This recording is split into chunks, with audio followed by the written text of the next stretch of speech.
Xo'p, alhamdulillah axir vesile oldu. 11-lete Porseş Pasok bölümünden sonra cevap asıbren elhamdülillah vel minna. Allah tebarek ve teala bizden hem kabul etsin. Biz Müslüman doğalım hem keşi diyanet yolunda hak yol şu deyip, doğru yol şu deyip, Hanefi mezhep boyunca yol şu deyip elhamdülillah şüphem rahmette çekip yaratınız. Allah hem cümleden kabul etsin. Kurumlara girmesinden önce bir neçom beri burada fikrim biter meşgul edildi. O da şu ki bir ştadan eylem etmeden başka eylem etmeli yer tapmadım doğrusu. Bir 3-4 gün ne oldu? Bir Müslüman doğumdan biri şol Instagram'dan marahim peyam verdi. Direkt'e şeyler ona mesela algım vardı. Algısını yapmıştık. Ben onunla şeylerim, onunla olten hakkında kan onunla gurur geçtim. O köpten köp hem temeni menteni yamalladım. O menten bağışta diye baktı yani menten isteğim şu diye tagazam mı algım mı diye yani bir gülür yüdülen götü anladan. O zaman şu arada bir iş düştü de hulasa ben insan bağlap gittim de sonra öğürlep şu peyam tapmadım ki Müslümanlığın şöyle ten hulasa gelip dursun bağışta deyip dursun men tarafımda ten hem maf men hem ten maf ettim Allah Teala hem bizim kemçilikleri maf etsin deyip şuna aytmana başı yer tapılmadı. Elbette bir neferden inçeme Müslüman doğuldum. Tebliğatlardan, dağıtlardan müteessir olup aydiyen gurumlardan ters duygular olan şüphem bir duygusuna gelip aydiyen keplere çın mukadip kan gıybata, töhmete galiyalar var. Elhamdülillah vel minna Allah tebarek ve teala Rabbimin tevfik vermekten vaktin ol bir adamlar ki men hakkında bilmeyen kepleyerler men hemmet mafet yani doğrusu. Çünkü vagan on doğrudan böyle değil de men mantıqada beter amanullah harasi kendinden. Onun amanullah harasi değil mi diye. İslam harasi diye da. Çünkü temat yanında adam diye. Men hevora aytyan diye da. Çünkü ödünden aydamak, çünkü cüyünden aydamak, çünkü aklından aydamak, çünkü fikrinden aydamak diye da. Senden asır yalı bu İslam'dan asır yalı diye da. O zaman şu var Müslüman doğuldum. Haydi bir Müslüman doğuldum ki men gidimden hulata bilmeyen kepleptirle. Ve her nevi olur men tarafından maaf. Allah Teala hem canı maaf etsin, men hem kutaylami. Rabbim Allah Teala maaf etsin. Baraylı 11. bölük kurulumunun başka soruna.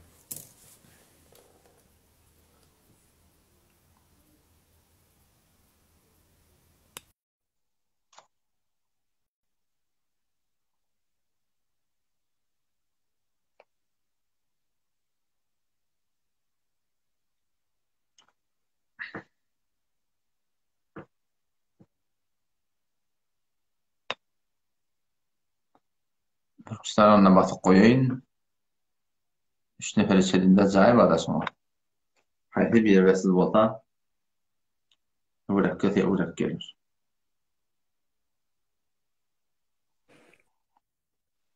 Selamun aleyküm. Selamun aleyküm.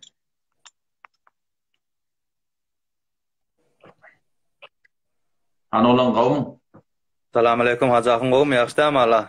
Salamatıyım ben. Salamatıyım benim. Hacı Akın Elhamdülillah. Ustad-ı muhterem Ustad-ı muhterem Madakun Qurbanpur takdirler. Şumur açıklap ber şu eylem amadigi etdiýärmiň. Munazara dönçüreyim.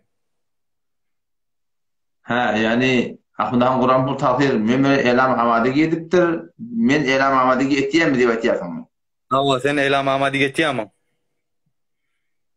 Hop, ve de Müslüman doğuldum. Soru şu müsüne ki Ahmedhan Qurbanpur takdir olsun. Ya başdaki Türkmen ulemaları ki mantığı Türkmen serada kulata birsi meselelerden arasında aramda gurun düşüli. Şöyle bir oturuşmak olsa biz şu an neçil olursun hakkında elan amadigi edildi. Ama hop oturuşakta o zaman bir yolu var da. Biz hemen şöyle bir dostana da Türkmenci kapacak olan başdaki yurtlardan ulatıyar da bir hemin törüýärine bir tüjülük bilen, gawlyk bilen baryp öz aramyzda oturuşyp gurullar heletjek bolamyzda biz dogry netije tapmadyk. Şol biz bardyk. Oňa baramyzda gawdy gurrun detdik. Olata biz de dogry diýdik. Ola da dogry diýdiler.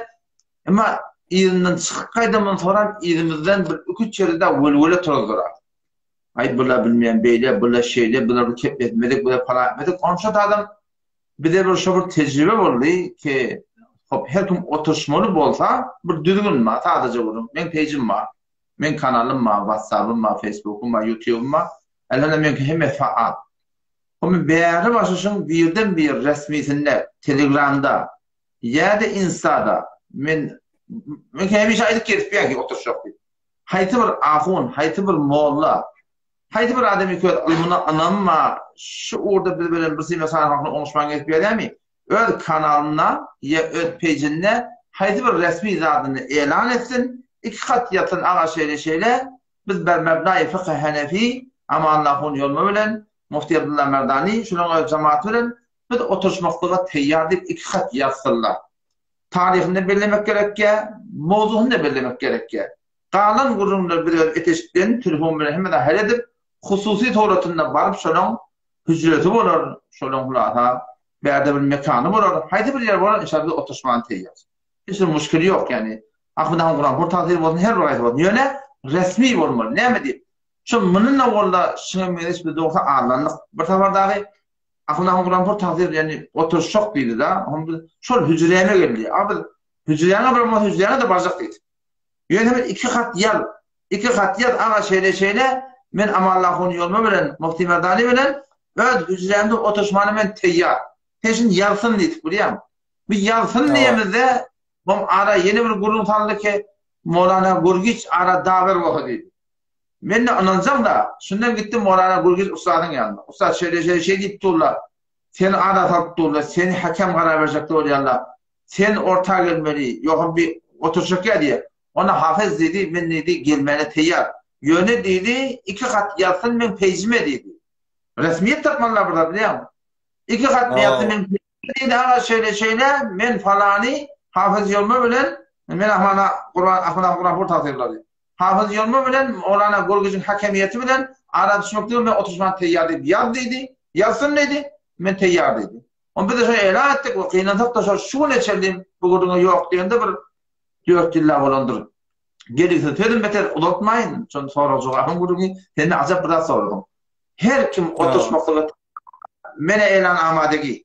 Bir taraftan ne çiğ bir elan amadegi. Bir kavluk bilen tüyecek mi oturuşak.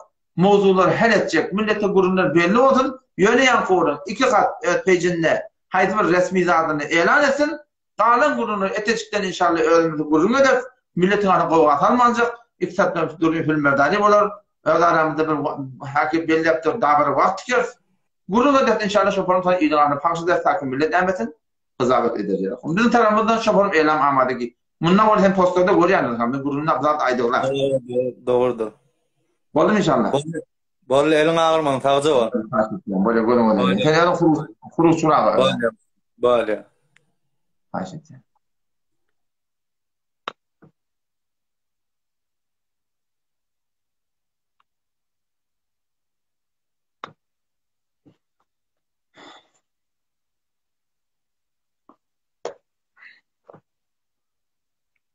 Arada bir Müslümanlar olum münazıran oturuşmaklığın gurulmalarına milletin ilmi yok. Sizin aytyanının haklığın haydın sabit eder yalak.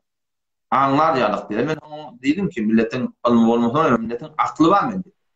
2 akın oturuşmaklığın gurulma edenler kimin cevap bilmeyenlerini her kim anlayar Müslümanlar. Buna aklı gerek, 2 tane de göz gerek. Buna ilim gerek ya Müslümanlar. Selamun aleyküm.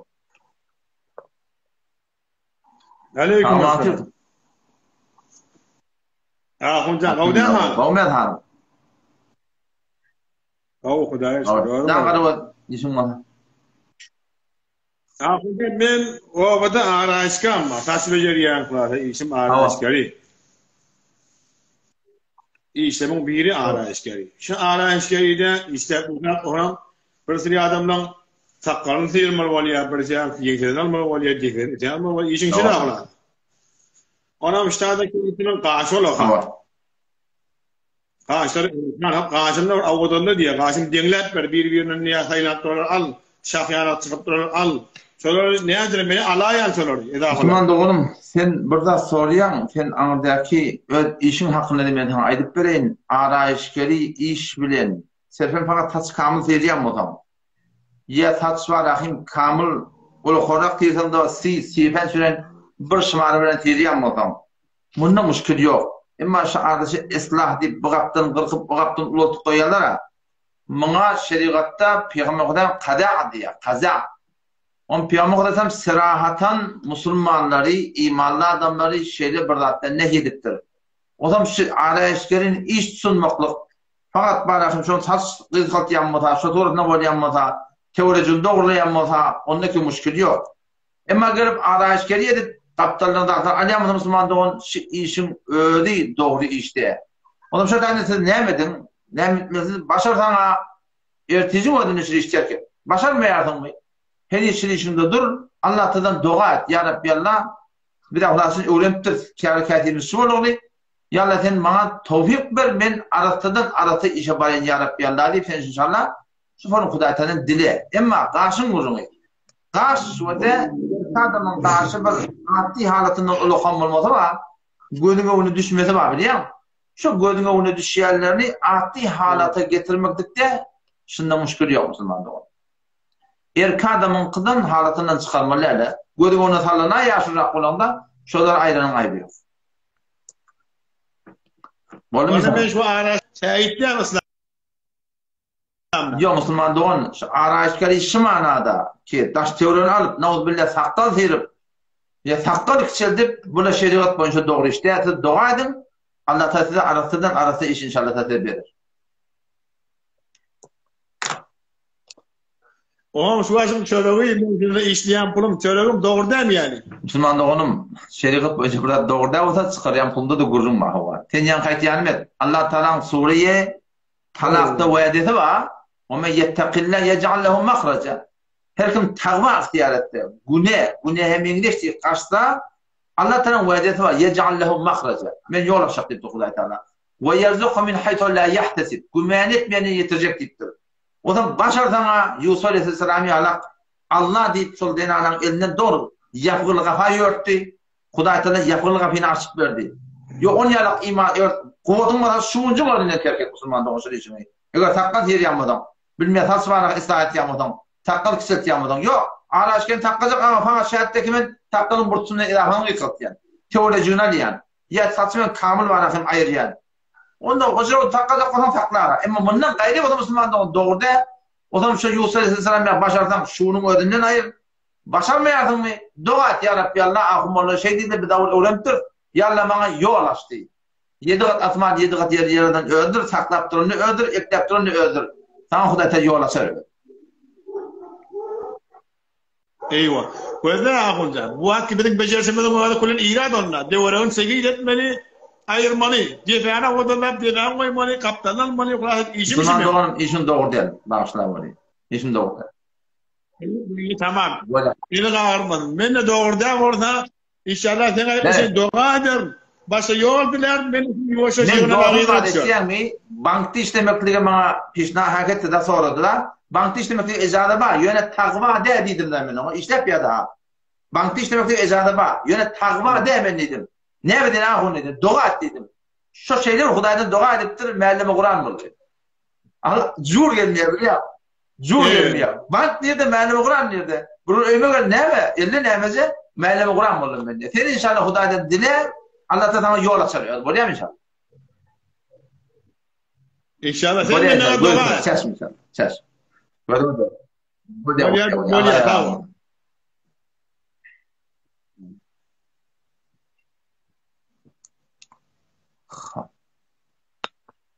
Ödün kurukçura, böyle. Ödün kurukçura. Orunu tapmasam ödün hak edeyim. Ha. Maşallah bir sana oraydı.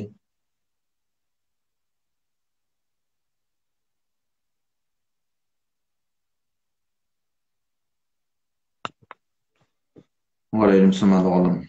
Haydi böyle olur çarak geldi. Assalamu alaikum. Selamun aleyküm. Selam. Arma Allah kuvvetle. Ve aleykümselam. Tamam atıyor mu? Gurun daşkır. Ustad bağışladı. Bir ışık öçürdüm ki çağala yatır. Eziyet Ayıp yok. bulmadım. Asla ayıp yok. Hayda. Hayfa kadar böyle. Kümmet taraf mı? Akılam nere? Ustad bağış... Ha? Hayfa kaç böyle. Kümmetçi mi? Ya akıla taraf mı?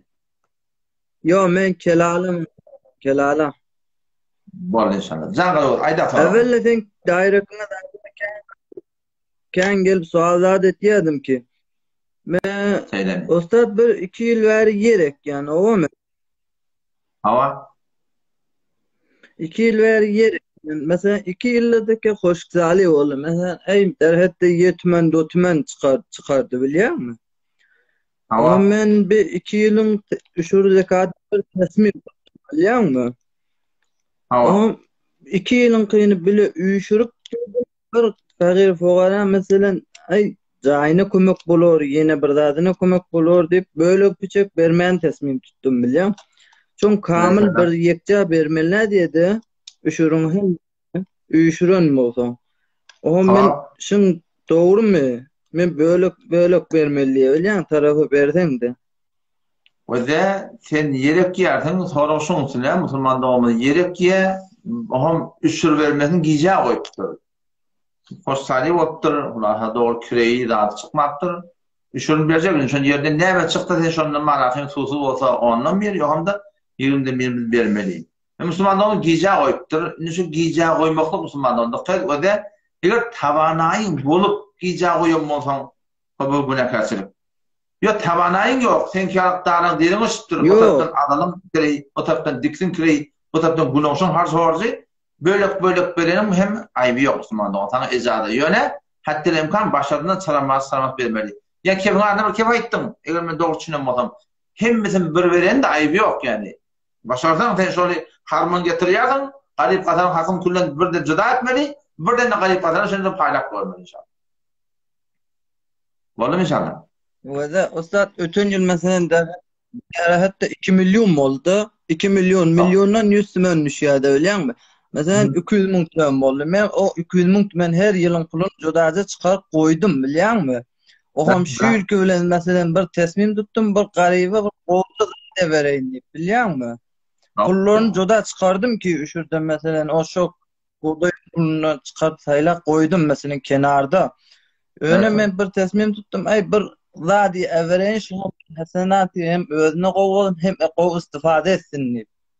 Müşkül yok. Hayfe burşan gerek dağdan everden uçurdaki adından irade yok. Doğru ey yardımın üstü gelerdim. Bunu oğluyla sonra ödüptü. Bol inşallah. Ha. Bir yardımdan çıktı. Ben yardıma düşündü yine bir derhas veriyorum. İnşallah ki daha nöbet yettin yavaş adam var yani. Selamun aleyküm. Ve aleykümselam. Hanımın kavmu. Ustad, Böyle yaxshimi? usta sağ ol. Yaxşı mı hanım? Xudoga shukr, alhamdulillah ustad. Zangalı işim olsa. Ustad, Ve aleykümselam. ustad, tamam. Şey ayet hafta sure mübareke Hem bir lehze tebret nöbet onqi. Hem bir lehze dur. Bu da sonra nöbet. Can sen ayet pervan. alo ustad. Ayda, sen ayda kulağım senle. Bağışla şol yoldaşla soruşuyla şu yankı tevessüle delil neyme doğru değerliğine? Hemen doğru yani. Bir mesela niye tevessül inne doğru diyenler var, doğru değil diyenler. Bizden bir yoldaşla soruşuyla şu diye bir soruş diyorlar tevessülün doğru değerliğine bir külli delil bir kitaptan qarab o fetavalardan bir delil oqlasan bize bir. Ve de dikkat Müslüman doğulun ve de sonra şun içine tevessül doğru diye deyiptirler ya da dikkat edin ve de hiç bir ehli sünnet hava. Yo Sen indi bize kulağın ayet. Yoldaşda diýede şo diýe bir delil, bilen bir kitapdan bir delil okulatyn diýeni bir kitapdan bir delil bilil kanın diýe. Şaşmayacağım. Men aydayım mı? Ayda delilin şo bir külli delil bir kitapdan okulatyn bir kellemize galtyn. Saydım da Müslüman doğumu deyiptu ki tevessülün doğru değerliğine ne mi delil var? Dikkat edin. Hiçbir ehlisine doğru dediğimiz. Tevessül etmek de Kur'an'da gerekli. Tevessül etmek de hadiste de gerekli. Tevessül deyip ne mi diğerli yöne? Tevessül bil iman mı? Âmennâ fagfir lana. Buna Kur'an'da gerekli. وَلِلَّهِ الْأَسْمَاءُ الْحُسْنَى فَدُعُوهُ بِهَا. Allah'tan avdan arttırmış, avdan arttırın tevessül et diyakın. Tevessül niyenleri Allah'tan tüyyen adın arat hadi yakın. Hudaydan dileyakın. Avval ahir yani. Tevessül niyenleri avval ahir Hudaydan dileyakın. Hudaydan arada tüyyen adı var. Ne mi? İmanın var. Esma-i husna var. Amal-i saliha var. Şu da attır ortadan Hudaydan dilemek diye tevessül niyenleri. Bunu hem ehlisine kabul ediyor. Ama sen soracak olan Ustad bağışla. Ya. Ustad şu tevessül sen bir düşündürdün bir de diýele de şu tevessül diye oğlan sen düşündürşüne tevessül bes biraz bağ olmalı öyle şeriatda. Bir aten idea diýen Kur'an-ı tevessülden biraz agriye diýen ne bilýän? Tevessül serahaten Kur'an'da da var, hadiste de var. Yöne evliyalar çağırıp ya falanı yetişiyor diyenler abi. Yo, şoma tevessül değil mi?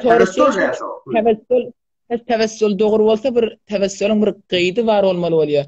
Şu gıyt davam mesela tevessül falan zady doğru diýip bir ýerde şulara doğru başga zady mesela şu zat men düşünüp bolsun doğru diýerligine bir aýdýan ýeri barmy diýenne? Mesela yani o da tevessül bil iman ma Kur'an'da gerekli. Rabbena amennâ faghfir lana zunubana. Buna o da buna fakir Hanefi gurunda, Hanefi mezhebin gurunda. Buna ehl-i sünneti gurun. 4 mezhep ehl-i sünnette tevessül bağda. Tevessül ne etmeli? Tevessül diyenler ne mi o da? Tevessül diyenleri Allah Teala'nın söyleyen dadı var. Şunu ara sarıp Allah Teala'dan dileyen, yalvaryanın, sığınyanın, çağıryanın, dileyenin Allah Teala şu arada Hudaydan söyleyen dadı var. Böyle ne mi? İman. Yalvaryanın getirdim, ben günahım bağışla. Ben falan hacetimi bitir. Yalla ben bundan yani imanıma tevessül ediyorum. Yo, ustad bir de bir külli, sen bir alim adam bir de bir kem bilip duramıdı yok. Bir külli bir zat aytken mesela şunun içinde tevessül bir kahve bolsun näme doğru. Biz bilmeýän galdyk. Bir nefer otatda o diýip ogur diýip, bir nefer bu doğru diýip, bir nefer bu doğru diýip. Bir külli bir zat aytken içinde bar. Şu zatla tevessül doğru bolsun, başga da tevessül doğru diýerler bellesin.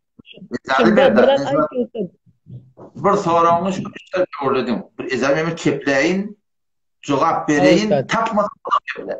Bolýarmy inşallah? Evet. Orada işler gördüm. Bular hemen yaladymy? Burası inşallah değil mi? Tevessül o da 35. ayet Sure-i Maide Allah Teala vebtegu ilehil vesile. Allah yakilimiz vesile talep edin deyipdir. Şu vesilelerden bir tevessülle bolýar. Tevessül näme? Bil iman. İmanına tevessül etýär. İklezen amalyna tevessül etýär. İşlerden esma-i husna tevessül etýär. Şu Hudaý Teala'nın söýýänlerden tevessül etýärdin. Bu Kur'an'da da gerekli, hadiste de gerekli. Hadiste niye de gerekli?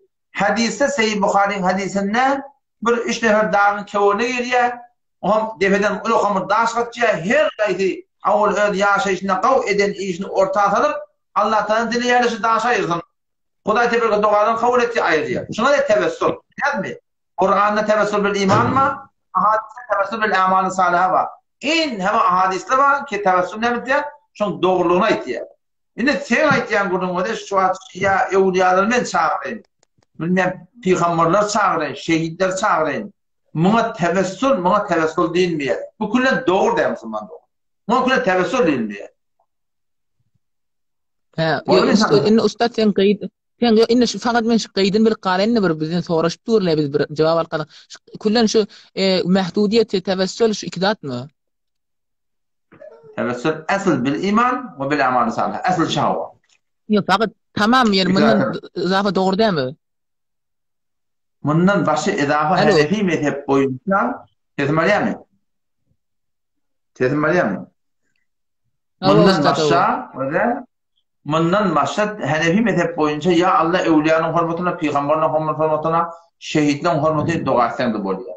Bundan hadisten istinbatdan çıkartırlar. Ondan sonra da Eger haýsy bir adam Peygamber Aleyhisselam'ın kabrinin yanında varsa, Medine-i Münevvere varsa de, Mescid-i Nebi varsa de, doğru Peygamber kabrinin yanına, Peygamber'in kabrinin düğünü sette eştiğe deyip, ya Resulullah, men tenden isteyen kıyamet men şefaat edip orada Peygamber'in şöyle duasına tevessül edenin mındı irade. Allah. Şahit de guncayiş var, bundan başka doğru dedi. Bu inni ustad tamam da senin için mehdudiyetin şu da. Oşa hoşun, şunlara tevessül etmem o diye. Tevessül bil iman, Amal-ı salihı ve tevessül bil amal o salih, aslında da iman. Can, Ustad bağışla. Alo. dedim katılıyorsun. Tamamdan şu iman bilen emeli salih dem. Ama asıl iman, amal salih. Şu iktiler tevessül diye. Bunu bir adamı ortada tevessül et, bir dir adamın tevessül etmek nedir dir adamı? Bir adamı temel talebe de attırıp başar yani. Ona hiç müşküllü kurdu yani. Dir adamı ortada tevessül karar vereyim. Mustaqim dir gedip gören adamı ortada men Allah ben öderamı tevessül. Nezir. Hudaya şunun hurmatını mesela şu gedip görenin şu bir yaxşı zady, şu bir düşümlü, şunun hurmatını falan et diyecek men. Gedip görenin hurmatını. Dir adam. Awa. Bir adamın hurmatını şu açının belli bir tevessül göremez. Mutlak suratında yanına, Peygamber'in hurmatına, şehitlerin hurmatına, evliyaların hurmatına. Seçlerden ülkeden şu açı dir yandı gitmesen şonu yaxşı mı hadiyem? On hani yaşlı da bildi Müslüman doğan. Allah Teala'nın makbulledi bildi. Ustad diyen şu niye mi diyecek onu şu dir adamı dilemek doğru mu doğru değil mi ustad? Dir adamı dua ettirdim o diye yandı gitmem moda dir adamı ki daşta senden ma daşta senden haber yok. Bolsa ustad bağışla.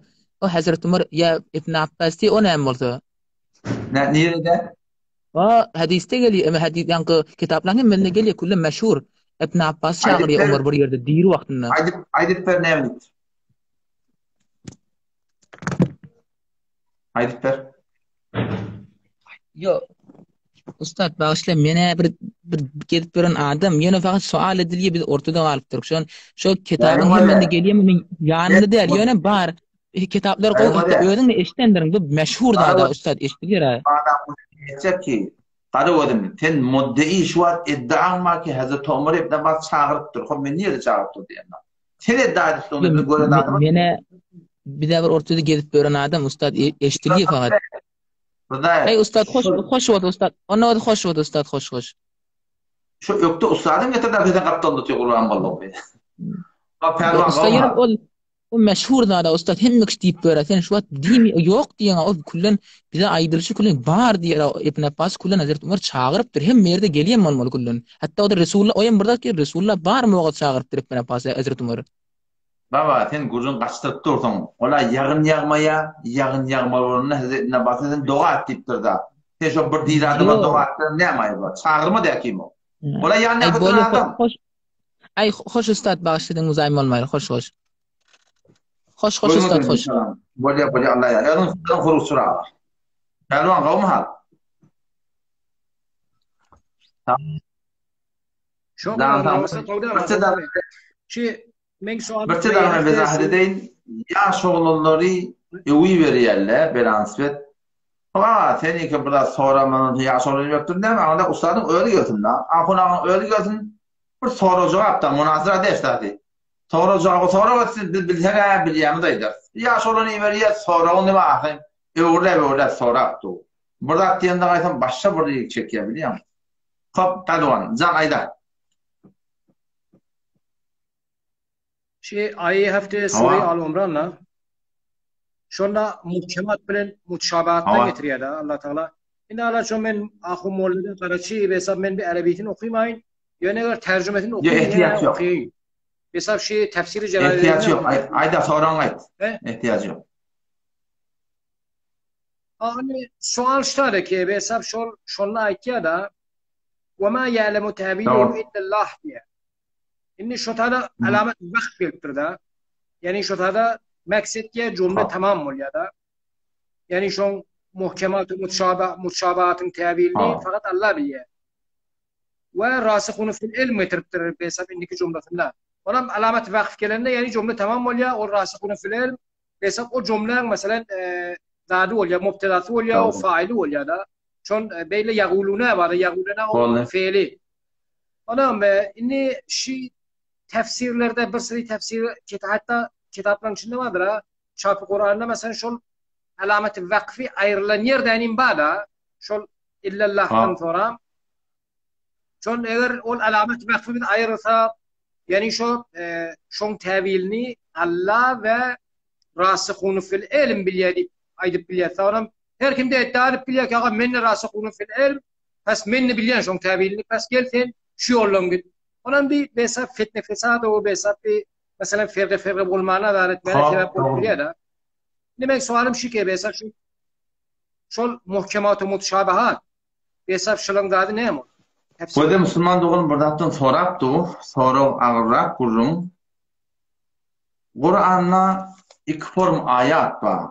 Ayat-ı muhkemat var, ayat-ı muteşabahat var. Muhkemat diyenler ne mi? İlerlekim sadece tercümesi belli, manası da belli. Hiçbir batırır yer yok. Hemen o minen nasi men yekulu amenne billahi ve bil yevmil ahiri ve ma hum bi mu'minin. Manası belli, tercümesi belli. Kepte kurumuyor. Buna değil ayat-ı muhkemat. Bir ayat var Kur'an'a ayat-ı muteşabahat diye. Yani lafzını gödeptum, tercümesi de belli. Yönetişinin hakiki mana ne mi? O belli de. Hemen ne mi? Elif, lam, mim. Yasin, kaf, ha, ya, ayn, sad. O huruf da belli burada. Elif, lam, ra. Bir sürü ayat müşabahat şılar. Bir sürü ayat müşabahat var. Sümme isteva alel arş. Allah Teala arşın müstevli etti. Ve huve ma'akum eynema kuntum. Feynema tuvellu fethemme veçhullah. Yahmana Kur'an'ı bir yerde yedullah. Allah'ın iyilik ediyor. Bir el. Bir yerine geliyor. Bel yedahu. İki ellik ediyor. Sure Yasin'de 71. ayetinde evvelem yerav enna halakna lehum mimma amilet eydina elimiz diye. Bir kelime kânem şu forum ayat-ı muteşabahat yani zahını oranda el. Ama şunun anlamında ne mana var? Şunu bilip olmuyor. Onun işte adam ehl-i sünnet vel cemaatta kullun yani var ya esle akide ayat-ı muteşabahatta ne mi? Şunun hemmetin tefviz ile emrillahi teala. Allah tebarek ve teala tavsırmalı. Kuda Teala öyle kabul yaşından maksat ne emelir? Ne yakınım? Nu'minu bimucerril elfaz la keyfe ve la ma'na. İnşallah Teala ayetçiler iman ettiler la keyfe ve la ma'na. Ne formluklu yok? Mana da vermiyor. Tercüme etiyet yöne mana vermiyor. Hemen bir şey yedin tercüme ne mi? Desta, il. İl. Ama illin menzur ma yu'khadu bihi ol bırakı tutuluyor falan. Kuda Teala hakkını beydimiyet. Ne mi deyip beydimiyet? Şun anladın aqidaşı kişiler Hudayta tavsırmıyor. Tavsırmadan ne oluyor? Şunlarda tevil edecek olan ne oluyor? Tevil edecek olan sen tezade giriyordun. Ne yaparım? Tüm mesteva alel arş geliyor. Allah da arşın müstevli oldu. O bir taraf. Ve huve ma'akum eynema kuntum. Allah siz bilen her yerde bolsanız diyor. Bu bir buradan. İnerken namaz okuyan da sahih hadis var. Kıbla arşın tükürme. Evinde Allah Teala var diyor. فَاِنَّمَا تُوَلُّوا فَذَمَّ وَجْهُ اللّٰهِ. Niye ettiğinizden Allah Teala diye. Ya hemen bir el geliyor, iki el geliyor, kâne el geliyor.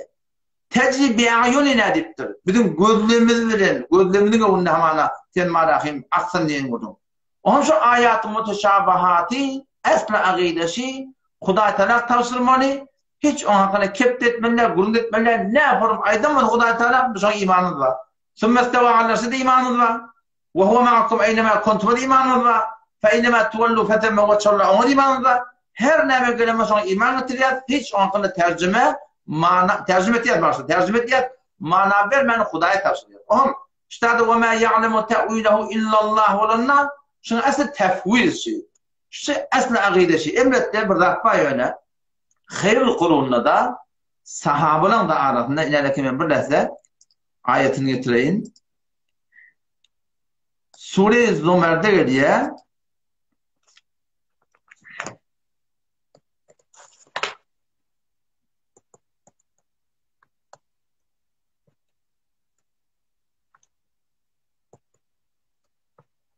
Fil cembillah geliyor. Tam demetmen o. Öğrenin. Ayetini öğrenip getirip hakkında edecek oldum. Esrafu.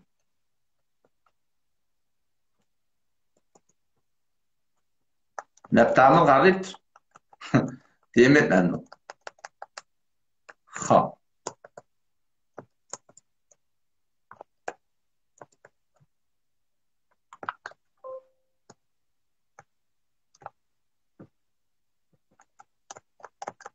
Diyem etmedi. Sure-i Zümer'de ayet ediyor.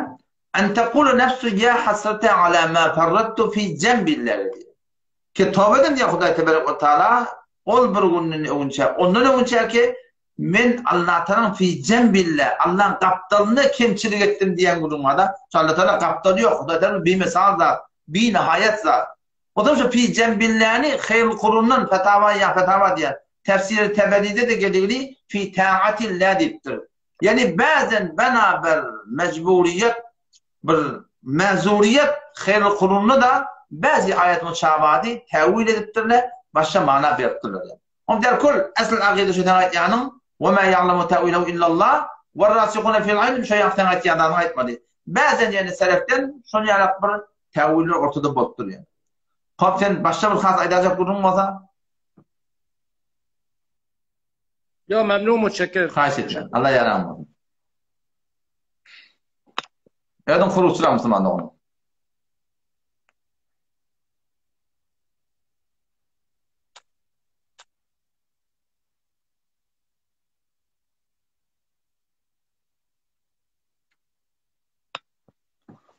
Hani oraydı. Haytur Pervan geliyor. Ağır bahs ayet mukamat mutşabahatın kuruluğu. Selamun aleyküm. Selam usta, qawma hal? Ve aleyküm selam. Sağ mı atıyorsun mu? Qaw Xudoga shukr otis. Zangarı işim var.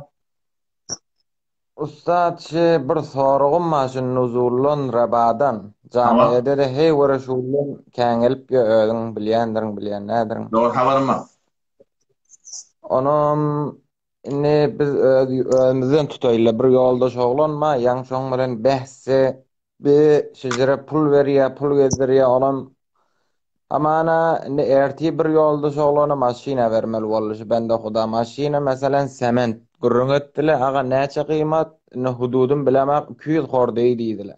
Ha. Onam bir namaýyşga baryp meselen 200 hordeý namaýyşgadan aljak semende hamana diýil 250 milyona aljak. Men ýoldaşyma berjek bir ýyla neske 350 milyona 100 milyon üstüne çekjek. Ha. Mesal wurýan hani dagygyn men biljekkä da 500 milyon boldy. Ama mesal wurýan. Ona men nedim baba ne forum diye ona diye tarap razi diýdi. Men de razi diýdi. Nemaýyşgadara deki bize naq pul berip otyýsdy.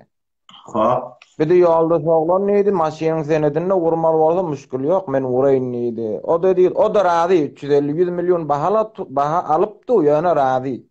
Ha. Arada diýdi ki maşyn çon mamule bolupdy diýdi. Ol 100 milyony ki ben üstüne çekipdir suut bolýar, o da müşkül ýok diýdi. Men diýdi ahundan toradym müşkül ýok diýdi. Ha. Ona men diýdim ýamaş indi bir hereket geldi. Bir mundan hop. Ýamaş ýene bir nämet ýeşmat bir garyp fogara bir garyp adam da gelýär-de. Aga diýe 20 milyon pul ber maňa diýe. Onda diýe men nuzul bermeýän diýe elenen. Nämet diýe. Ama ana diýe bugdaýlyk diýämi bilemok, bir zatlyk berýän diýe, sözüre göýüklük diýe. Awa göýüklük berýän diýe. Tarafyň ýeri ýok, zaty ýok, garyp bir karger adam. Bolýa diýe gitdiýe meselen akkala bir ýeri dukana bar ýaly 4 ton bugdaý mamlet ýaly. Bir häki bolana gafyda bugdaý üçin tarafyň ýeri ýok. Şeýtdiýe mamula diýe menda ahundan soradym bir de halal diýe. Şu näme farky bar? Ol öýde otyn ders et berýär, gymylanak bir ýöne jins mamlet diýär. Şoň farky barmy ýa kola şer'iýmiş, näme forum?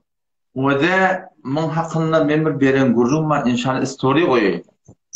Riba, ne uçetem burada di ikisinin için açıklık veren wede riba bilen nuzul fark etýär. Nuzul diýenler näme? Sen hamana çekinma. Bu 12 wagt bolýar, 10-njy ýylyň 10-njy aýynda. Bu hatta näzinji aý tekilenji aý. 3 aý bahine zamany. Nuzul diýenler şi bir baýagan ýanynda barýar biri, aý falan şi 100 milyon çekçi Borçda bazı onklancaydı şu vakti oraya sen bana sen merak ediyorsun biliyor musun? Şu nuzullen etekaslık biliyor musun? Nuzullen etekaslık şu haramdır, şu doğru değil. Nuzul ipsine diyorlar. Riba diyorlar ne? Pul verip bir yıla 6 aya üstüne çekmeklik. Bana riba diyorlar, ona nuzul diyorlar. Şimdi bilim etkiler. O zaman bunun tema yang hayatın bunun ki maşin hava mamulet diyorlar, davet diyorlar, desiyat diyorlar. Bunun için müşkül yok. Ol göklük yanında. Sen asıl sorun bu değil da. Sen asıl sorun şey. Onu ki oturun yerine varahım, açacak varahım, %50 çeki otuyor. Bu da benim mamulet diyor. Ne formülüyor? İkisi o doğru değil. Bu ne formülüyor diye bakacak koyanda şey değil mi? Doğru hava. Optimal yankı göklük gurunu. Göklük men alacak bolsam, sen alacak bolsam hatmi men yerim olmalı, ekinim olmalı, param olmalı yan gurun yok. Bana pul gerek boldu. Şu yıl boyunca ilarında arfadır, buğdaydır, pamuktur, tuğdur, saklanan dağıtma. Sen amanı men sana baktın hemen şu pul gerek gittim. Senin pulun var ya men göklük verecek diye. Homlemet ya. Piş haride mahsul yerine da. Sen men arfamı onunla satın ya. Hemen şu arfan kilo ne çeşit var? Arfan kilo. 6 mı 7 mi sömedenine? 7 kuraylı. Senin ne var? Hani oraya hani 5-6 ay var da anlı.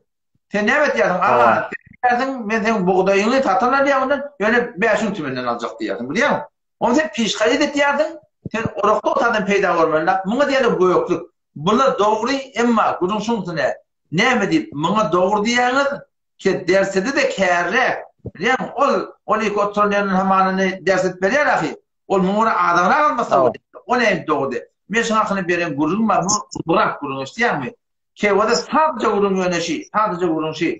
Mamulatı, maşino, maturo, göklükte ticaret kullen hareket edişiye. Ticaret yolu düşüye. Hamana fereden o da bana hamana men hamana sana dedi hamana ham boyun alacak hamana. Sen bana hamana evet diyorsun boyun tatacak oluyan da niyetiyat atıyordun. Şimdi bana hamana niyetiyat ortasına yakıtıyordun.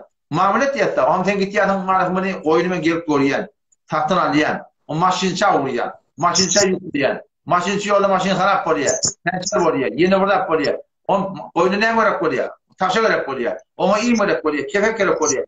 Şu kull iktisat şu göklükte mahallede hareket edişiyor. Ama o pulun ne? Pulun oturan yerine otuyor. Fakat şu bayiye. Kull cama bara garip kardeşini biliyor musun? O da bir şey benim gururunu koyuyor. Kulak bir vakit koruyor. Şu gururun inşallah kulak atsan inşallah kanatlanırsın. Biliyor musun inşallah? Vallahi tamam. Tanrı yalkanım. Bolya. Ödüm kuru suramsın bana onu. Bolya.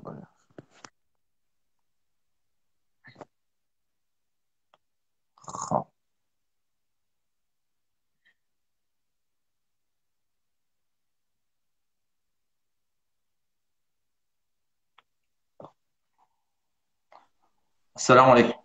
Assalamu alaikum. Hocam, yaxşımı? Kabul oldu. Ağam yaxşımı hanım? Alhamdulillah, şükür. Ağuncan, yan gurun teben gurun bir tuğan bir ahirine bir zat deyin. Bardan, ey Resulü Huda beni şefaat ver deyip öğünün dilesen bolye deydin. O da doğru mu? Ava, Peygamberimizin kabrinin yanına doğru. Necre doğru? 4 mezhepte doğru. Sen farz et Resulullah'ın kabrinin ulas Resulullah'ın kabrinin yanı otuyun. Ey Resul'den beni şefaat bolye mi? Kıyamet günü şefaati de o dinlemeklik bolye hava.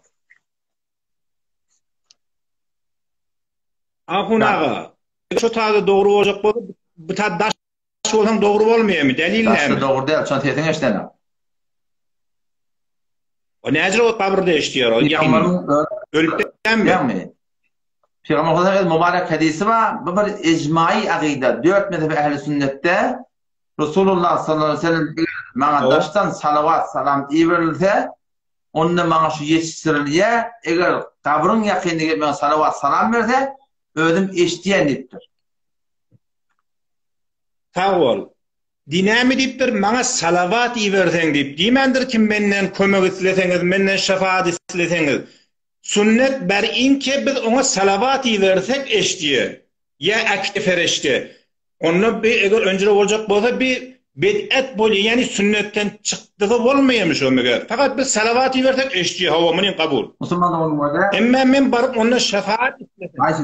Kulağın men sen niye o da hadise gelip bir diyen salavat versek Resulü Huda eşci munin hak kurun. Emma men o tadı diýmendir ki menden şefaat islen, menden kömek, menden medet islen diýmendir ki. O da Müslüman doğan. Ecel veren mekepler minni. Hava. Kulağın o da şu hadisin mebnatı bilen 4 mezhep fukahi ehli sünnet hem Maliki, hem Şafii, hem Hanbeli, hem Hanefi. 4 mezhep ehli sünnet ki öldürdü hayrul kurunna ziyaret-i Nebi sallallahu aleyhi ve sellem baranda şu ahadisin mebnatı bilen şu meşkatte bir hadis okuduk. Hazreti Galibin Ebu Hurra radıyallahu anh ya Resulullah etimin kıyamet şefaat ederdin mi? Ederim diye. Şimdi biliyor şu mefhumda geliyor. Olan 4 mezhep ehli sünnet imamları şiten ayetlerden bid'at diýmekdir. Hop bu dini kimden öğrenmeli? Delil meňanda da hem bilen delili. Kitap mezhep bilen delili üzerine bahs edeceğiz.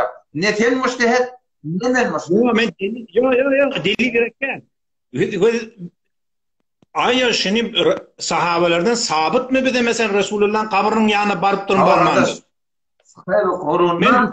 Ahunca men bahs Yok irade yok. Bahsedilmez yok. Ben bahsetmekte buradan asmanı o da ben isteyemem. Ben müşkülüm yok. Yani mesela çok koyam o da. Yo. Men ehtiram koyan heyorda eten yani şu men sağlı soraşıkan şu sağlığın içine sağlı bolu demana izah Hayır oldu. o da 4 mezhep ehli sünnet imamla şuna caiz veripdirler. Şuna doğru diýerler. Delil meňanda da men mukallid adam.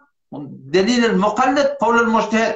4 tane mujtehid ümmeti hayrul kurunna şu kabr koyat Peygamberin kabrinin yanına baranda şey deyip aytmakla ecada var dipdir. Hiç irade yok dipdir. Näme delil var? Delil olun yani Müslüman.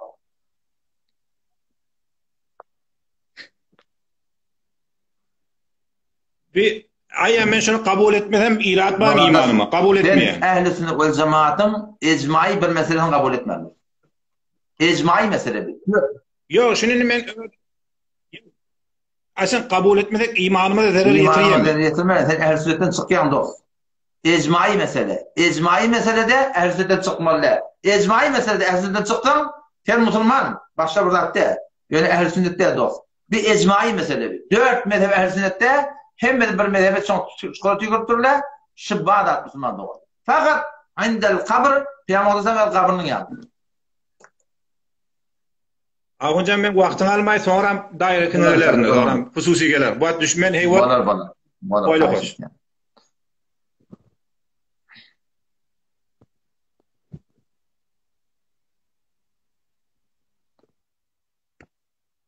Sen nereden kuruçular Müslüman doğru? Bilmeden diyeyim etmeyen ne? Selamun aleyküm.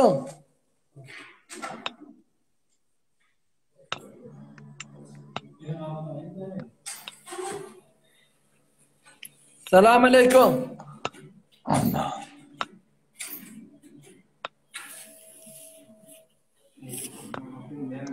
Live room geliyor.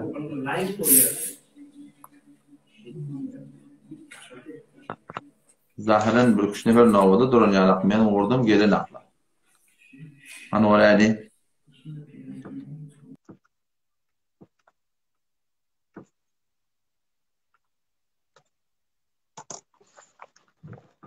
Ya Samat. Ulan gel ettim ne olan buraya?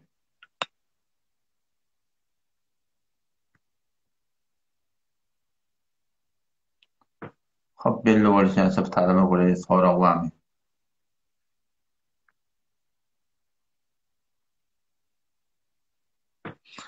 Akunağa iştiva ettin deyiptir da. Mamule maşin ikisi doğru ediptir diye. Subhanallah. Hop. Beni ile müştehidi kal.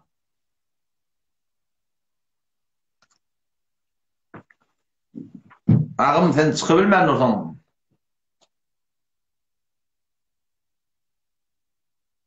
Tıkkın Müslüman oğlum. Zahiren etekteki getiren adamına kullan giyledik. Allah tatağıma çıkartın bunlar çıkurdan. Mesail dinimizde biz mukallid. Hayti burada adam delilini biz biliyatın şunu sonra. Hayti buradan delili. Şu an bir namaz okuyaz. Rükûli, secdeli, talep etme, talep etme. Ne bir şey diye. Kitapta Hanefi mezhep boyunca şu formu yoktur. şu meblalarımız var namaz okuyor. Takriban ahum moğlu olan mülenine hem dili bilip batanak. Karası ki hiç dili bilen akıyor. Ne sen elin stak getiriyorsun, elin koyman aşağına koyarsın, ne hürmet yarsın, ne hacet yarsın. Hadislerden bilip batanak. En şaturatında baştaki mesaillerde de Diyanet yolumuzda ne demeli? Hanefi mezhebin fıkhına, ehl-i sünnetin fıkhına veleyin ki şun dediğiyle bizim aklımıza gelmedi, duyguyumuz şuna yetmedi Müslüman'da o ne yapmışlar da şuna tabi olması gerekiyor. Şun umumi bir detal etiyen ahi, önde bir erhile vuruşuptur ya. Önde bir erhile vuruşuptur, qadın yanına baktırlar diye. Qadi Maliki mezhebmiştir. Erhile Maliki mezhebmiştir. Tattırlı gurrunu, ahir qadi buna kemine kulak atıp ben kızamet edecek. Ben ne yapalım kızamet edeyim? Kur'an'ı ola, hadisi ola kızamet edeyim mi? Ya İmam Malik'in mezhebine diyenler, şu denanı akıl denanımıştık, Cenab-ı Kadir etti diye, şu İmam Malik'in mezhebine ola hükmedat etti diye. İmam Malik'in mezhebine hükmedat. O ne mi deyip? Ben Hudayla Peygamber'den gördüm diyen onu yok Cenab-ı Kadir etti diye. Muşakhas da İmam Malik, Kur'an'ın Peygamber'den gördü de, yine Cenab-ı Kadir etti diye. Men ten Kur'an'ın hadisin çünsüne etimadım yok dedi diye. Kime etimadım? İmam Malik'e etimadım dedi diye. Şun konu Müslüman'da oğlum şeydi. Mesale dinimizde etimat men amallah onu de. Etimat sen qaraçı ki bir hadis okuyup durun bırak mı bunları de. Etimat falan takdiri de. Etimat kime? Hanefi mezhebin fıkhına. İşte ne mi gelen Müslüman'da on? Şunu göre tulum etmek gerek. Hop, benim bolmandı ben hemen beterken ol bilemek. Tamam böyle öyledik. Tadan oraydı. Her ağamın ki yankı kalın başında sonra da bu da şu orta donktal Müslüman'da olan. Sagat ne sordu? Sagat tede ne kadar baştan bende otur vallahi gidiyor. Ben ayrayın yamaçadan geliyor. Nezin inşallah.